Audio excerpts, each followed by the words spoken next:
Major funding for Election 2018 AETN debates is provided by AARP Arkansas.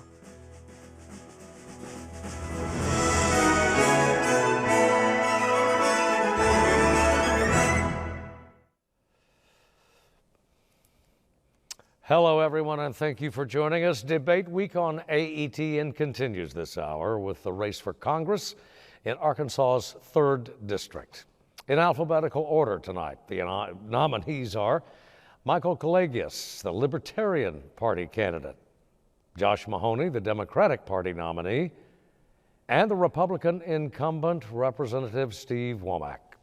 The candidates will be questioned tonight by a panel of Arkansas journalists: John Lovett of the Southwest Times-Record, Doug Thompson of the Northwest Arkansas Democrat-Gazette, and Una Lee of KHBS-KHOG.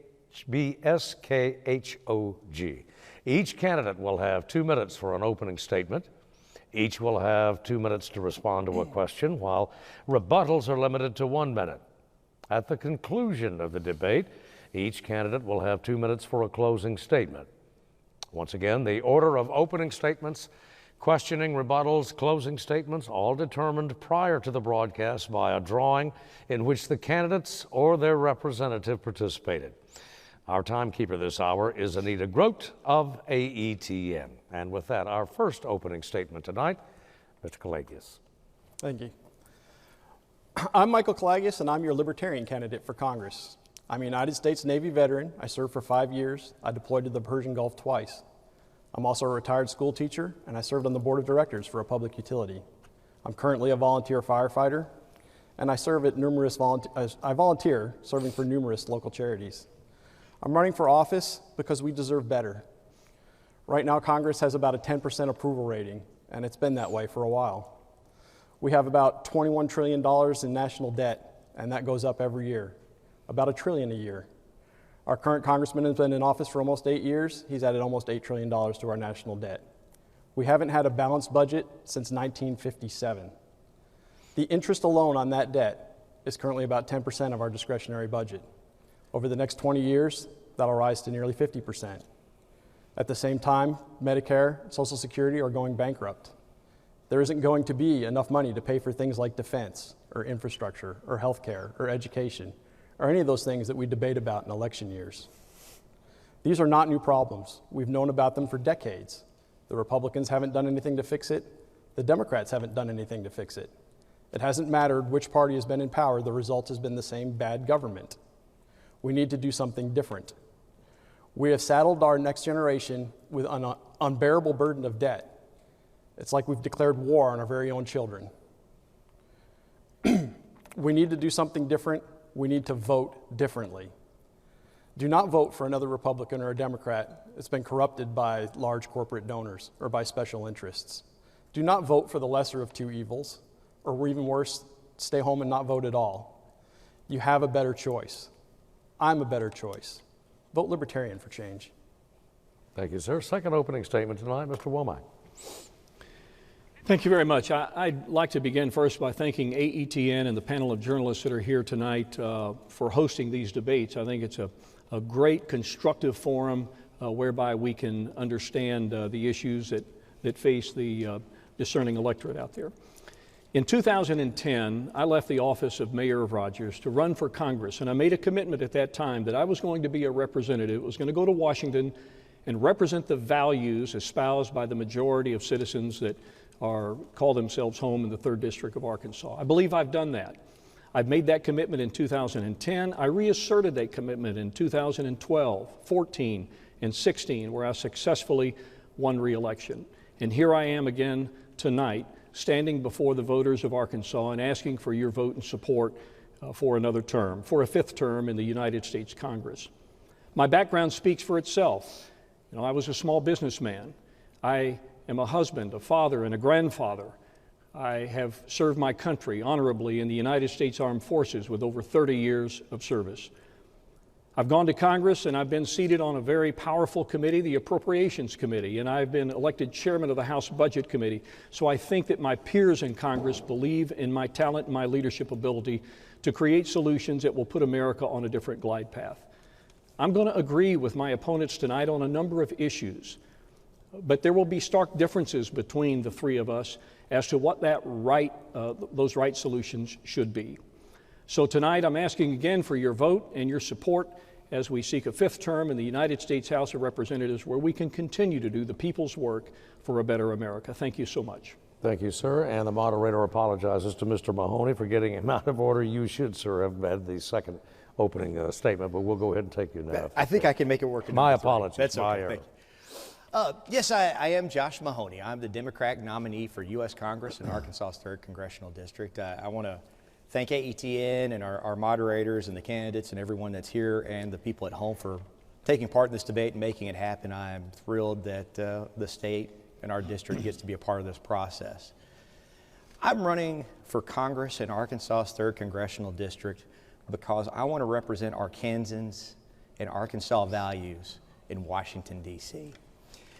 The 3rd District is a very interesting place. We have a Fortune 1 company in our backyard. We've got people that have moved there from all over the world, but we're still uniquely rural Arkansas, and we have our unique Arkansas values that come with that. And I think that we deserve to have leadership that will build us into one of the most dynamic districts in the United States. And there's a few ways I want to do that. Number one for me is making sure that we have good paying jobs.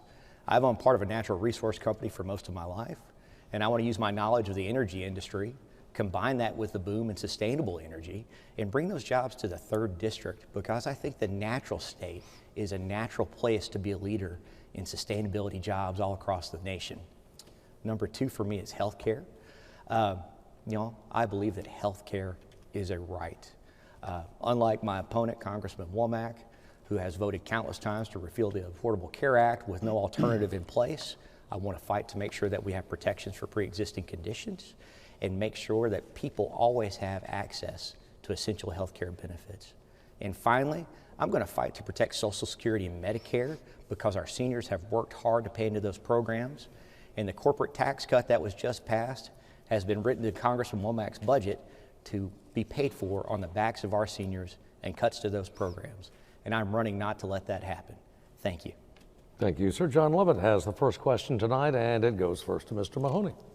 Yeah, what is a realistic solution to getting us back to a balanced budget, one that can be passed in both the Senate and the House? Well, with a balanced budget, the first thing we've got to do is look at how we're taxing the country. We just passed a 20% corporate tax cut that Congressman Womack was a part of before he decided that the deficit was an issue as chairman of the House Budget Committee. And we do not need to put this on the backs of hardworking Americans, particularly our seniors, by cutting programs like Social Security and Medicare. We can be thoughtful about how we do these things to come up with a balanced budget that works for everybody and does not unfairly benefit the wealthy or unfairly penalize hardworking Arkansans who have worked their whole lives to pay into a program like Social Security or Medicare. Mr. Womack, 2 minutes. Well, first of all, the only person on this platform today that's advocated for any solutions that would get to the essence of your question, John, and that is, what can we do to get back to some kind of a balanced budget?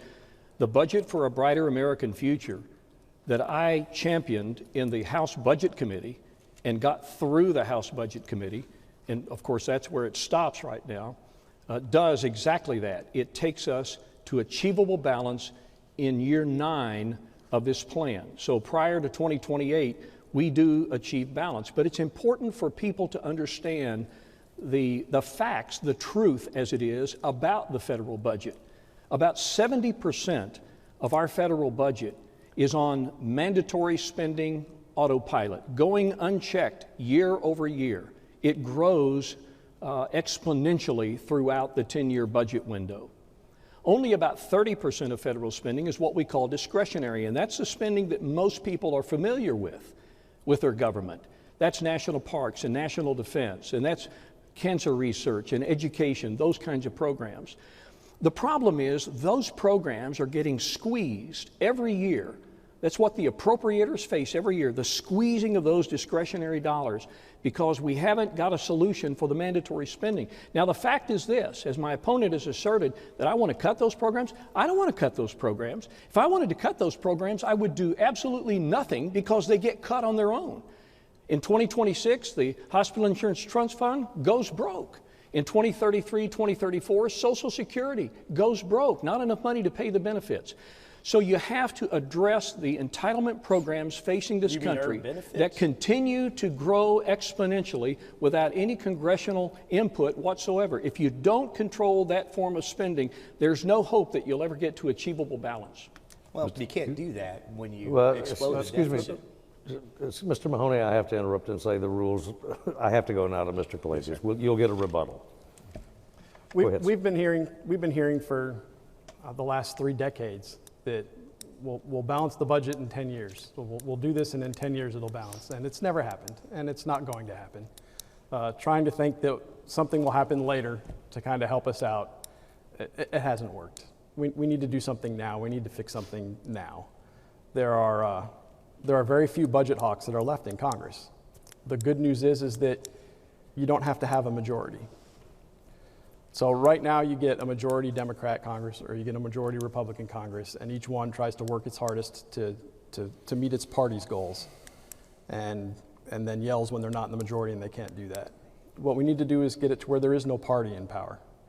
If we can make it to where there is no party that has a majority, then the people get to be in power again.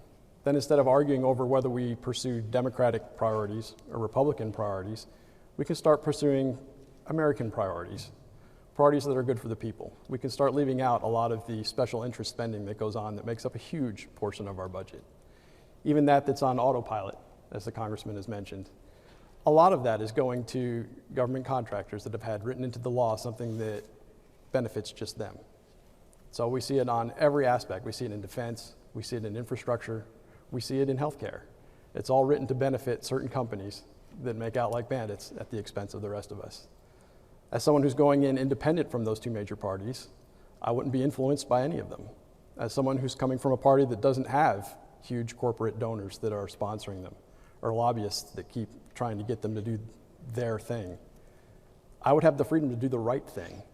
And I think that there's just enough deficit hawks that are in Congress that we can work to actually cut spending, because if we can't cut spending, nothing else will work.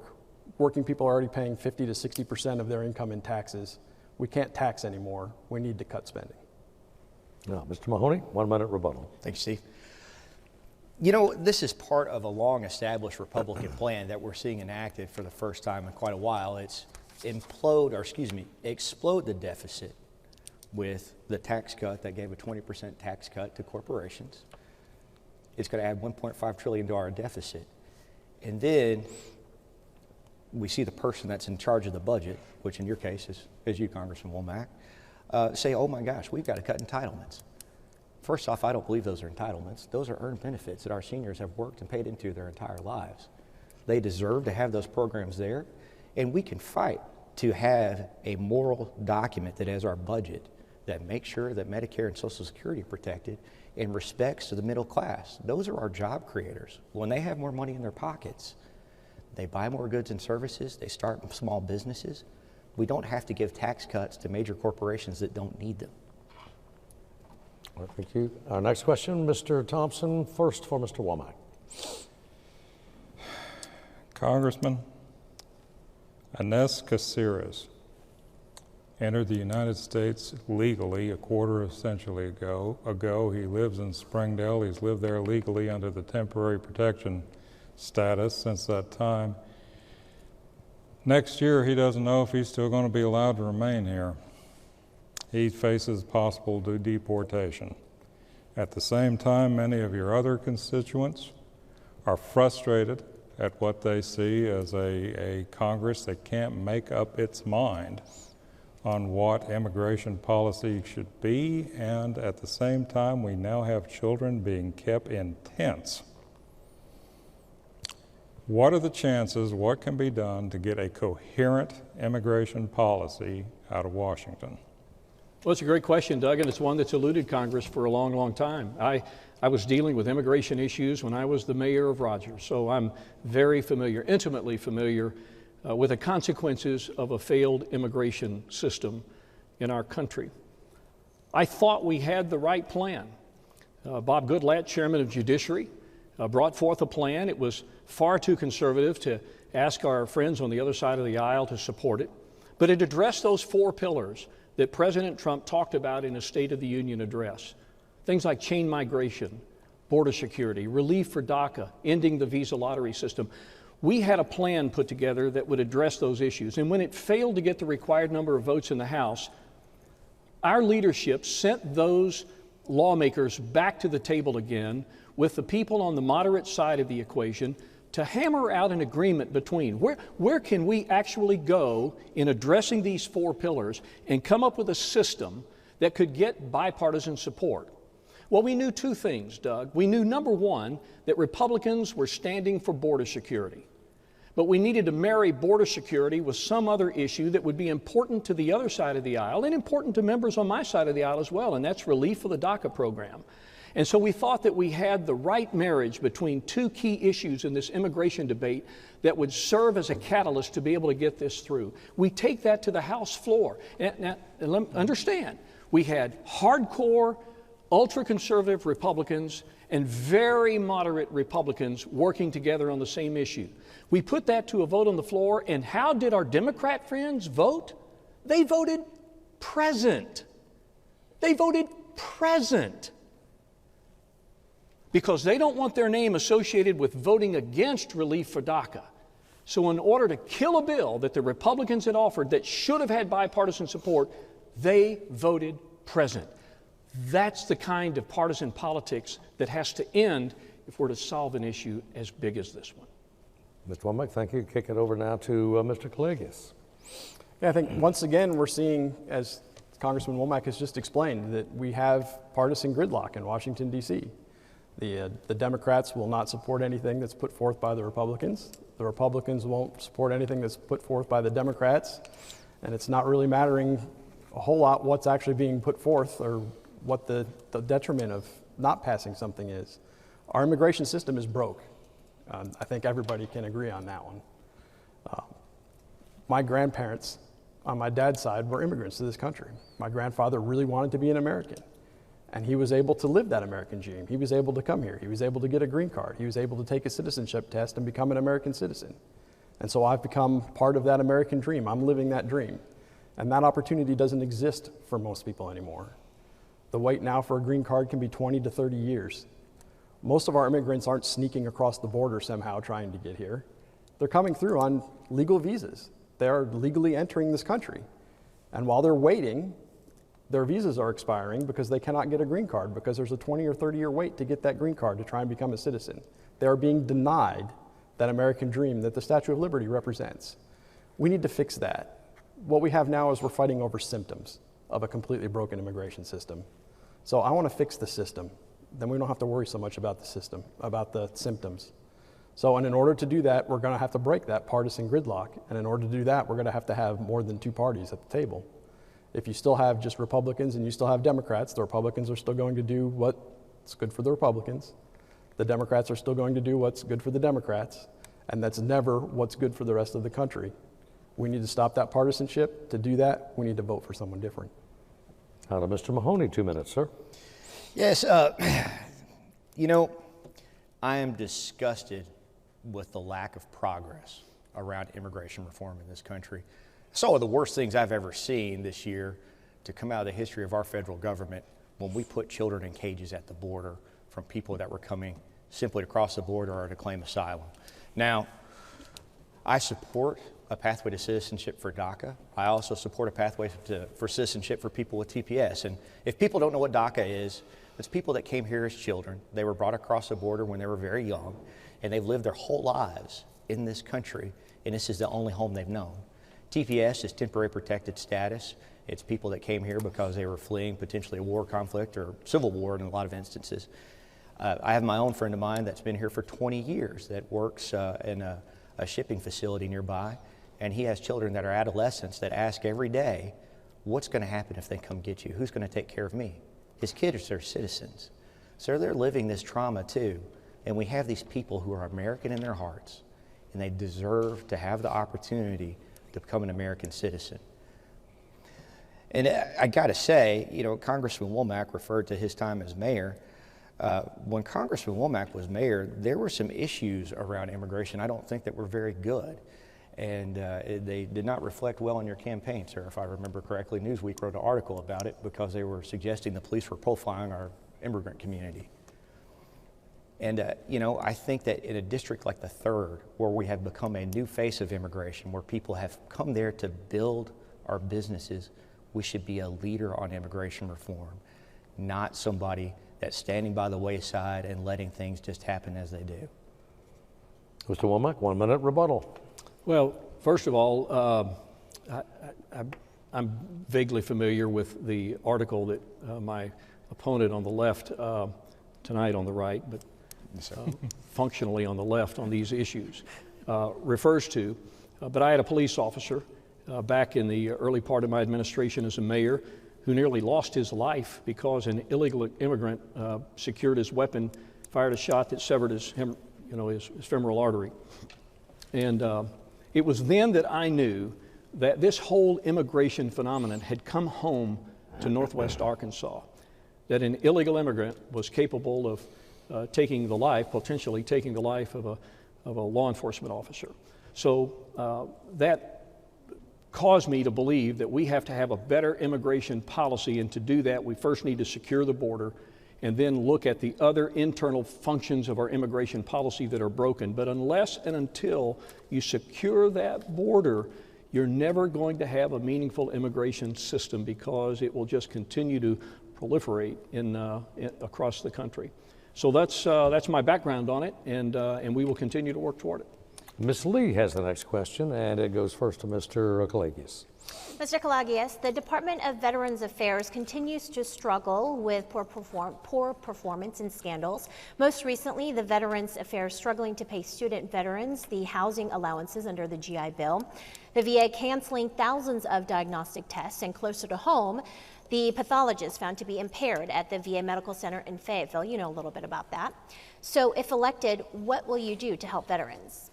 I do know a little bit about that. I'm one of there are almost 20,000 people who are impacted by that impaired pathologist that may have misdiagnosed up to 30,000 different cases for 20,000 vets. And I'm one of those vets that may have been misdiagnosed, and I'm still waiting to find out whether or not I was misdiagnosed years ago.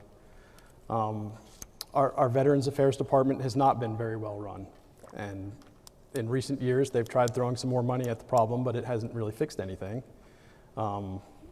We've seen some administrators that get a lot happier, but it hasn't really done much for our veterans. That's something that I think we need to look at hard. We are sending our troops out to places where they have no business being, where they're not going to accomplish anything more meaningful. We're having Americans that are shedding blood for other countries' civil wars, and then when they come home, we're not giving them the benefits that they were promised. We're turning our backs on those people that are fighting for us. So, and that needs to change. And I haven't seen any sign of change coming from Congress on that. I haven't seen any sign of change on fixing their student payments. I haven't seen any change coming from out of the VA hospitals. They implement new programs that have lots and lots of administrative things that go with it, which makes it almost impossible for the veterans to use. Congress just recently passed, and Mr. Womack here also voted for a bill that's now sitting in the Senate that would deny veterans the chance to even sue or have their day in court if they are mistreated by the VA. So these are things that need to change. Congress has not done a very good job of it, and I would do a much better job of it, because like I said, these are very close to me. It affects me personally, and I feel for everyone else that's been affected even worse than I have. Go now to Mr. Mahony, same question, 2 minutes. Well, you know, I think the first thing we do is we don't cut $57 billion in veteran spending like is in Congressman Womack's budget that he's proposed. You know, we've got a lot of issues in the VA where we're happy to send people off to multiple deployments, and we act surprised that these individuals have trauma when they come home, but we don't take the time to take care of them. They've sworn an oath to protect our country, but that oath works both ways. And we have to protect our veterans when they come home too. And so part of that is being due diligent about the administration policies and who we have placed in the VA, but we also can't just spend money on the military side of things without also spending money on taking care of our veterans when they come home.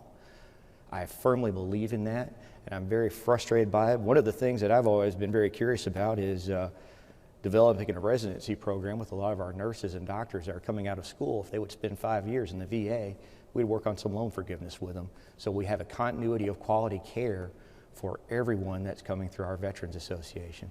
And by the way, I want to bring us back to the previous question while I've got a minute here. My opponent just branded an entire group of people as criminals that helped build a lot of the corporations in Northwest Arkansas. They make up almost 20% of our community. Most of them are American citizens at this point, but all of them are good people. And that study that was done in that Newsweek article actually found out that the community with the lowest crime rate was the Latino community. So I have to question why he chooses to characterize them like that. As someone else who has long supported law enforcement, I understand the dangers of that job every day. My best friend I've known since I was 7 years old, who was the best man in my wedding, who I've done many hours of helping him train other police, has also incurred some pretty difficult situations in his life. He also married a woman from El Salvador who came here from another country. Got a call time, Mr. Mahony. Mr. Womack, to you. Thank 2 you. minutes.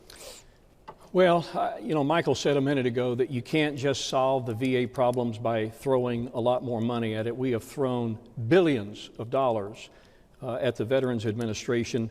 And frankly, part of the problem with the VA, in my strong opinion, and I've had this conversation with the former Secretary David Shulkin when we brought him to Northwest Arkansas to tour the VA facility in Fayetteville, is that the VA has gotten away from some of its core mission, core competencies.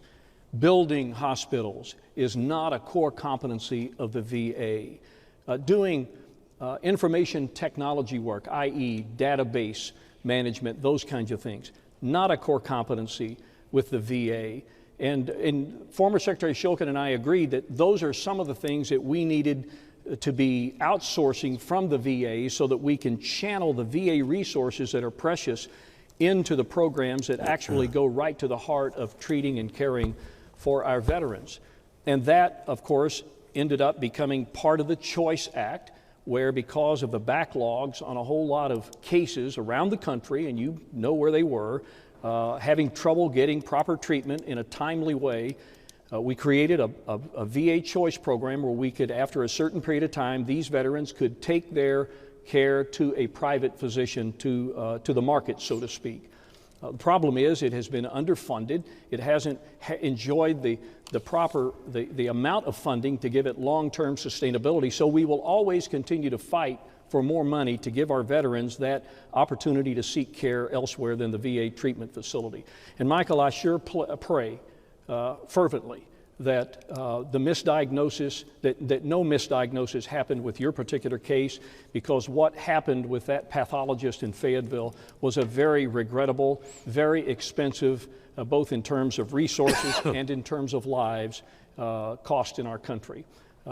We will continue to dedicate ourselves to providing the necessary care and support for our veterans. All right, thanks. Mr. Kalagias, 1 minute. Okay, and I'd like to keep it on the question and not rebut the previous question. One of the problems that we have with this pathologist is that he was overworked, and some of that stress may have led to some of his impairment. One of the things we're going to need to do is get more doctors, and unfortunately that's not just a VA problem, that's a problem that's nationwide. We're about 1 million doctors short of where we need to be. We're going to have to fix our education system in order to do that. Another thing I think we could do with the VA is put it back in the Department of Defense. So we're losing a lot of efficiency, and we're making a lot of mistakes by transferring those people when they get out of the Department of Defense, when they leave that service and they go into the Department of Veterans Affairs. It's a completely different department, and they have no idea what's going on. And the people that were there, the community that they had in the military is gone. It's a new community, and they get lost. And one thing I'd like to ask the congressman would be if he, in order to get a good understanding of the situation, would drop his Cadillac plan that he gets as a congressman and get the same VA care that Congress has inflicted on the rest of us veterans. Well, you'll have to answer it in a subsequent moment if you can. The next question is from Mr. Mr. Thompson. It goes first to Mr. Mahony. Mr. Mahony, one big growing item, whether we're paying for it or not, in the federal budget and out of the pockets of private citizens. It doesn't matter if you're building a higher seawall or if it's in Arkansas dealing with more adverse weather or whatever, or more insect damage or whatever. I don't think there's very many people left who dispute that climate change is real. If I'm wrong in that, my apologies, and please give you, whichever other candidate, give a chance to answer on that, but rebut me on that. But yeah, what now? I mean, essentially, the scientific community is telling us it's too late for prevention, that now we are now looking at cure, if that's even possible. Absolutely. You know, we need to trust and believe our scientists that are doing this work. When 99% of scientists agree that climate change is real, and I think we see it every year with our changing weather patterns, we need to accept that. And there's a couple of things we need to do. And number one is we need to make sure the EPA is actually staffed with scientists that understand the environmental impact, but also the economic impact of climate change. Number two, you know, the military has been very, very frank about the national security threat that climate change is causing. Because not only is it a threat to our bases and our ports around the world, but when you have a destabilized region, and then there's a potential for a drought there and food shortage, you're going to have even further destabilized region. And, you know, just bringing that back home here to Arkansas, you know, we grow a lot of crops here that feed the world, but, you know, on the other side, we're the duck hunting capital of the world too. When the weather changes, the ducks don't come south anymore. That affects our tourism. It affects the people that come into the state, and it affects our business and the things that we export. And, you know, as we go further down this road, with climate change, the droughts and the hurricanes and what have you, food shortages, whether or not it's visible to us right now, are going to happen. And it's a very scary thought to see what that might be like. So we need to address it as soon as we can. Mr. Womack, 2 minutes. Well, I'm not real sure that there is a robust debate about whether the climate changes. Climate change has happened forever, and there's no need for a history lesson on it. I think the real argument, the real debate that rages today is just how much, if any, man contributes to that particular climate change. And I mean, we can talk statistics all day long. I read an article this week that said there were fewer tornadoes this year than in recent years. And gosh, a few years ago, there were so many tornadoes that all of a sudden it was because of climate change that this was happening, and it was going to be with us forever. And that just didn't pan out to be true.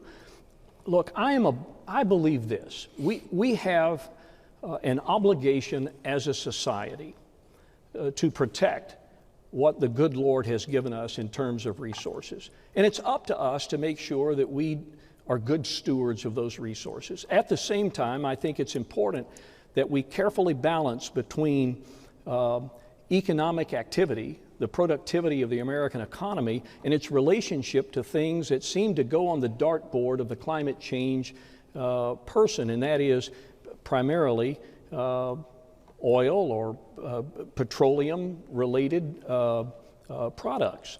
And I'm a believer that we should be doing everything we can to have a sustainable fuel, power, energy mix that can be renewable in nature. But at the end of the day, I'm hesitant to make the federal government the market maker in that process by a lot more government regulation and red tape. So trying to find the sweet spot between responsible energy policy and its impact on the economy and the return on investment back to the climate, I think, is what we continue to try to seek. Yes, Mr. Kalagias, 2 minutes.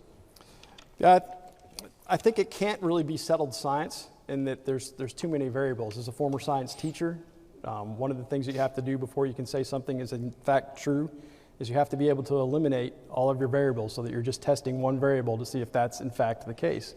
And with climate change and whether you've got too many variables, to be able to say with scientific certainty that something is happening or is not. Now, I think the majority of scientists believe, they have a pretty good theory that our climate is changing, and I agree with that. Our climate probably is changing. How much of that is man-made and how much of that is natural, I can't determine. And in the end, as you pointed out in the question, it's not really relevant anymore because there really isn't a whole lot that we can do about it. Without regulations, without being in some of these treaties that we've had, the United States has still dropped its carbon dioxide production. So we are becoming a greener country without needing any outside interference with our country as far as the environment goes. But that doesn't change anything as far as our climate change goes, and it's not going to affect what happens in Asia, where we're getting a great increase in the amount of pollutants that are dumped into our environment. So from the United States standpoint, there's not much more that we could be doing differently than what we already are doing to try and keep our climate healthy. The only thing we can do is kind of do what we can on our end, hope someone else does what they do on their end, and depend on the business sector to come up with technology and with answers that'll help us not necessarily defeat the problem, but adapt and deal with the problem. Mr. Mahony, 1 minute. Yeah, you know, we absolutely have to invest in sustainability. So in that part, I agree with both my opponents. But, you know, when we talk about sustainability, too, we've got to remember there's 3 parts to it.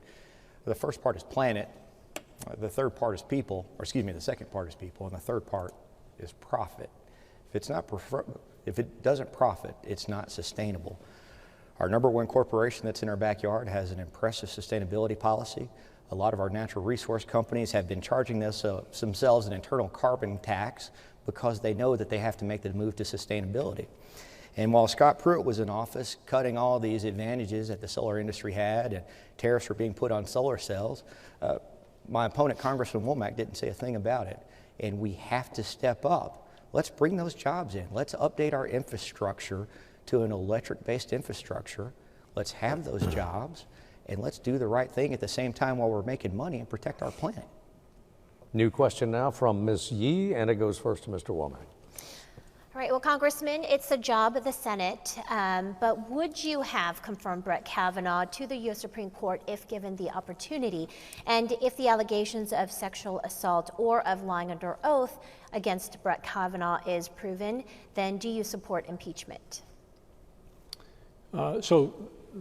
You're right. The House has nothing to do with the appointment or the confirmation of a Supreme Court justice.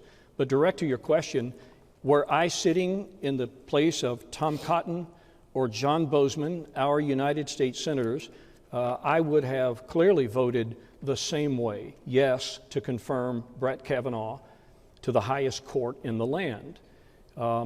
It remains to be seen, and I don't know what process there would be to change that particular outcome, but you ask hypothetically, if something were to come about that would be conclusive evidence that the situation happened as pursuant to the testimony of Dr. Ford, or that it was without any ability to rebut that he lied, in fact, to the Senate, lied to the American people, then we just have to take that as it comes. That process would begin, of course, in the House of Representatives, but we're dealing with a lot of hypotheticals right now. As we speak, Brett Kavanaugh is the 9th and most recent addition to the Supreme Court of the United States of America. The calendar is full, it is underway, and I expect that he's going to give his service to and for a long period of time to the bench in support of Supreme Court matters for at least a generation. So the short answer to your question is, of course, I would have confirmed Judge Kavanaugh based on what I was able to see and read. Mr. Kalagias. I would not have voted to confirm Judge Kavanaugh, and it wasn't because of the statements that Dr. Ford had made, but because of his record on the Fourth Amendment. I would like to see Supreme Court justices that have more respect for our rights that were so hardly fought for, that were put into that Constitution, that were put into that Bill of Rights 2 centuries ago. So, but in the interest of easier government, I guess, we've kind of ignored a lot of those rights. We've put aside our First Amendment rights. We've put aside our Second Amendment rights. In Mr. Kavanaugh's case, he's put aside our Fourth Amendment rights. I would have voted against him just for that reason. So with Dr. Ford's testimony, how do you condemn a man on uncorroborated testimony? The testimony came late, so it's hard for me to say let's get rid of this guy just because somebody made an accusation. And the timing of the accusation was suspect because it gets back again to Democrats against Republicans. When President Obama nominated Garland, he nominated a justice whose record is almost indistinguishable from Judge Kavanaugh's record. They voted exactly together on the same court on almost every single decision they ever made. There's almost no difference between them, and there's almost no difference between them and Judge Kennedy, who they're replacing. So, but because one was appointed by, or attempted to be appointed by a Democratic president, the Republicans refused to even give him a hearing. In this case, we have one now. Our most recent one was appointed by a Republican president, and so they did everything they could to try and prevent him from getting his hearing in this election cycle, or from getting a seat on the bench. So I'd like to see that partisanship go away so that we can get actual real debate on real substance instead of my team versus your team. As a member of the House, if I'm elected, I would say that if we do find corroborating evidence for Dr. Ford's testimony, then I would seek to impeach the justice. To Mr. Mahony, 2 minutes, sir. Yeah, well, let's be very clear about the process here. We're not talking about investigation. We're talking about a job interview. And y'all, I expect my nominees to the Supreme Court, regardless of where they lean politically, to be impeccable. And if there is consideration or suspicion that he has committed sexual assault in a manner that was brought forth credibly, I think that's enough reason not to confirm him. I want somebody on the Supreme Court who is better than all of us, and we've had a good record of that for a long time, and I do not feel like that Dr. Ford's allegations were not credible. And let's keep in mind too, they had a week to do a very brief investigation, but this is a job interview. There is no job interview where I've been able to go to, and if somebody came in and made allegations against me, I probably would not get hired. And you have to think about that. This is someone applying for a lifetime appointment to the highest court in the world. And second to that, this was not an allegation that came out late. She actually reached out in early July when the list of all potential appointees came out. Now, her name was not initially attached to her report when she said that she believed she had suffered sexual assault at the hands of Judge Kavanaugh, but she did reach out that early on. So to call this a timely partisan attack, I feel is wrong. The thing is, we needed to give her response the due diligence it deserved in regard to appointing someone to the highest court in the land. And so, if there comes out corroborating evidence that supports her claims and her accusations, then absolutely I'm going to vote to impeach him. And I want to hear what Congressman Womack has to say about that, because he didn't answer the hypothetical. Well, Mr. Womack, you have 1 minute for rebuttal. I don't really deal in a lot of hypotheticals. I have a lot of real-time issues that I have to deal with on a daily basis yes or no, sir? that consume a lot of my time. And I'm not yielding to the gentleman over here on my right, even though he'd like to take some of my time. Look, the presumption of innocence is a cornerstone, of our system, of our constitutional system that protects the rights of people. And without corroborating evidence, and look, this guy has been vetted a number of times by the Federal Bureau of Investigation and subjected to another week-long investigation after the allegations made by Dr. Ford were exposed in the Senate Judiciary hearing. So because of the presumption of innocence and the lack of corroborating evidence, I don't think that my Republican colleagues down at the other end of the Capitol had any other way to vote but yes to confirm Justice Kavanaugh. Next question from Mr. Lovett. It goes first to Mr. Kalagias. Well, this is more of a Fort Smith-centric question, but it does relate to the rest of the district and really the rest of the country. I-49 is a major deal, completion of I-49. And living in an era where there's no you can't do earmarks, what can you do to ensure that that segment's going to be completed? Well, there's this is one of those things where no libertarian likes a tax, but we're okay with use fees. If you're going to use a service, then we're fine with you paying for using that service. And so we pay to use the roads. We have gasoline taxes that we pay for every mile we're going, we're burning gas, we're paying taxes. So, and we should have enough funding there to be able to pay to complete these roads. And if we were not spending it so much on corporate welfare, on pet projects, on inflated costs for everything that we do, we could afford to build that interstate and have money left over and decrease that gasoline tax. So what I would like to see is get some of the corruption out of it, and then we can use the gas tax money that we do have to finish the roads that we need to finish. We also need to have a highway department. We need to have on the state level and help from the federal government that is proactive. I lived for a while in Bella Vista, which is the very northern part of the district. So I was there before they built our little section of I-49 between Fort Smith and Northwest Arkansas. And they'd been talking about a Bella Vista bypass for decades before I'd gotten there. And they haven't built it yet. Missouri was ready to build it 30 years ago. And they had the money for it 20 years ago. And they kept waiting for Arkansas to get their act together to figure out where to build it. And Arkansas never did, so Missouri built their part. They had the money for it. When Arkansas finally came up with their idea of where they wanted to build it, it didn't match up with anywhere with Missouri's build at all. So now we've got to come up with even more money to try and make them match. So we need a federal government that gets the states on the same page so that we don't have to keep rebuilding things to make them work. And we need states that are proactive, that know that we need to build stuff now to be ready for things so that we're not retroactively trying to fix a problem that costs 10 times more to fix than it would have been to do it right in the first place. To Mr. Mahony, 2 minutes. You know, we have about 1,000 people that move into Northwest Arkansas every day. And I know some of those people go up and down 49.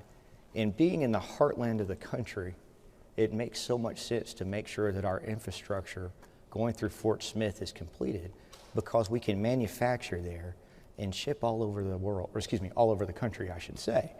And so having someone, in this case, I want me to be that guy to get ahead of this issue and say that to get everybody on the same page and to go out and fight to make sure that we get it funded appropriately, that we're not giving taxes to corporations that don't need them, but to be a leader amongst the cities and the counties, the road department, the Department of Transportation, and any type of federal grants that we can get to make this happen. It could be tremendous as Northwest Arkansas and the 3rd District continue every day to just explode. And the thing about it, you know, in the 3rd District, with so many people moving into the area, we're already making our infrastructure creak.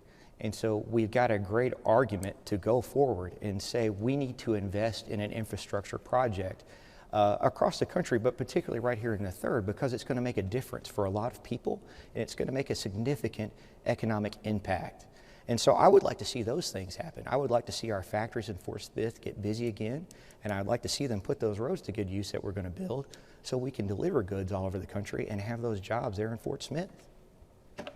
Mr. Womack, 2 minutes. Well, just one correction to what my friend from Fayetteville said just a minute ago. He said 1,000 people a day are moving into Northwest Arkansas, and that's not exactly correct. It's roughly a month. Pardon me. Thanks, sir. That scares the daylights out of the Northwest Arkansas Council and people like me. Infrastructure is going to be the great barrier to Northwest Arkansas continuing to progress in the way that it has. And in what Michael said a minute ago, we struggle with how to fund the Highway Trust Fund, where a lot of these dollars come from.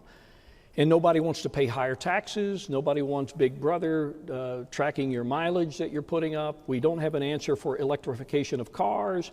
So just how do we come up with a solution to adequately fund the Highway Trust Fund so that it can apportion out dollars for the critical infrastructure projects that we need? And in the 3rd District of Arkansas, they are very well known, completion of the Bella Vista bypass. By the way, part of it is done. Not all of Missouri segment is done, and we've reached agreement to be able to use some of our money up there. So that's hopefully in the plans. To the south, completing I-49 between the terminus at Alma down to Barling, and then how do you bridge over the Arkansas River? That's a $300 million plus project. In between those two, you have completion of the 412 bypass in and around Springdale, connecting back toward the turnpike going to Oklahoma, and then continuing on to the east along Highway 68 and 412 in northwest Arkansas. Those are very expensive, very critical infrastructure projects that none of these local communities, cities, counties, even our state, are going to be able to afford to do to be able to get them done in a timely fashion. But there is a return on investment if the federal government could step in and help us get some of these projects funded to completion. Mr. Kalagias, 1 minute rebuttal. And again, I'd like to say that the money's there. There's no reason for some of these projects to be costing this much money. And we need to stop wasting the spending that we're doing in our highway departments. We don't need to be spending transportation dollars on building new hangars for executive airports. We don't need to be spending so much money per mile on paving our roads, on building our interstates. The cost is 10 times higher than it needs to be because of the burdensome regulations that come with it and because of the special favors that have been written into the laws for certain companies that provide certain items for every highway that needs to get built. So if we can get rid of that corruption, if we can get rid of that corporate welfare that's built into the system, what we are collecting in our gas taxes right now, what we are collecting in vehicle registration fees right now is more than enough to meet all of our highway infrastructure needs. The time for a question and answer segment of our broadcast tonight, of our debate tonight, has ended, and we would at this time extend our deepest appreciation to the lady and gentleman of our panel. And per the drawing that was held immediately prior to our broadcast tonight, the order of introduction specifies, or order of closing arguments specifies, that Mr. Womack go first. Congressman, 2 minutes. Thank you, Steve. And again, thanks to our panelists and to AETN for hosting this debate tonight. I said in my opening that in 2010, I sought this office to go make a difference in Washington, to espouse the values that are reflected by the majority of citizens that I represent in Washington, and I want that opportunity to do that again. The contrast that you see tonight in this debate could not be more stark. The question for the discerning voter on November the 6th is, do you want to put somebody in Washington, D.C. who is going to be a reliable vote for the Pelosi left, to fight law and order, i.e. abolish ICE, to open the borders, to provide Medicare for all, to give away more government programs, to take more of your tax dollars, to strengthen and grow government? Or do you want a candidate who's going to go up and protect individual freedom, protect the unborn in the Second Amendment, and look after, provide oversight and stewardship for the tax dollars that you give Washington so that they are properly accounted for in the expense of running the government of the United States? The general election is a contest of ideas. It's America's contest of ideas. And those ideas have been presented here tonight, and as I said, with a very stark contrast between the candidates that are seeking your vote tonight. I believe the American idea is real, and I believe it endures. And I'd like an opportunity to go back to Washington, D.C. and continue to fight for these ideas so that we can keep America on the path to make it exceptional once again. And with your vote and your support, I'll have an opportunity to do that in January. And again, I appreciate the opportunity to be with you here tonight. Mr. Womack, thank you, sir. Mr. Mahony. I want to thank the panelists, the moderator, and the candidates, and everyone that's here and watching for participating tonight. This has been a great experience, and I appreciate everybody for being a part of the process. You know, on the campaign trail, a few weeks ago in Yellowville, I met a Trump supporter who is still very much a Trump supporter in many ways, but he came up to me because he was upset about our budget priorities.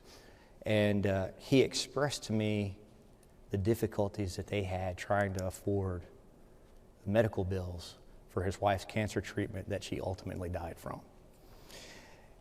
In 2018, in the wealthiest nation on earth, I find it morally wrong that people are denied basic, essential health care benefits simply because of how much money they make or don't make. Not in 2018 in the United States. That's why I do support Medicare for all. I believe that a public option that someone could buy into is a great idea. It works great for our seniors, and if we have more young people buying into those programs, it's actually going to make the program more solvent. But even more than that, I'm in this program to protect the hundreds of thousands of people in Arkansas with pre-existing conditions and the millions across this country who stand to lose their insurance if Congressman Womack had his way with trying to repeal the Affordable Care Act. I am not going to let that happen, and I'm going to fight to protect Social Security and Medicare from drastic budget cuts made to pay for corporate tax cuts. Thank you, and I appreciate your time, and with your support, we will finally have a congressman that is there to fight for the people and not the powerful. Mr. Mahony, closing statement. Excuse me, Mr. Kalagias. Yeah, again, it doesn't really matter what we want to do about health care or what we want to do about infrastructure, these things that we've been debating about today, because there isn't going to be any money for it if we don't get the budget fixed. And that's where we need to concentrate on. Term limits right now in this country are very popular. Anytime they're proposed, they usually pass, but they're not necessary. In the case of the U.S. House of Representatives, we have a chance to institute term limits every 2 years.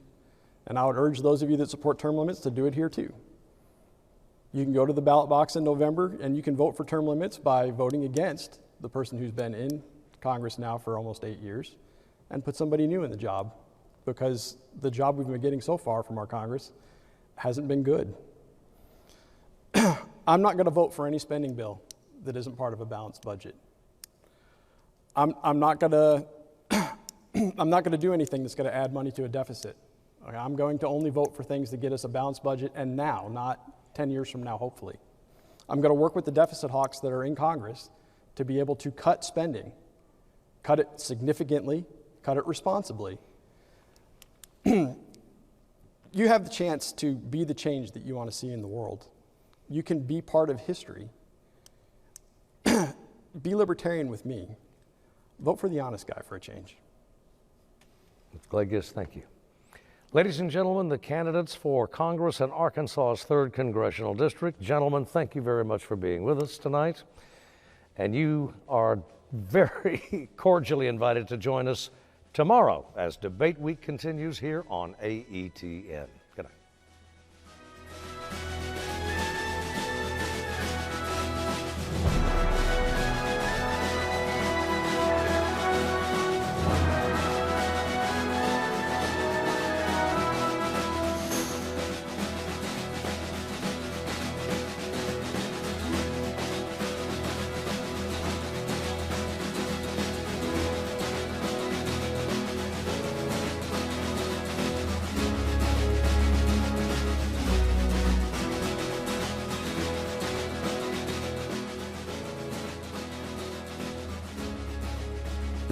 Major funding for Election 2018 AETN debates is provided by AARP Arkansas.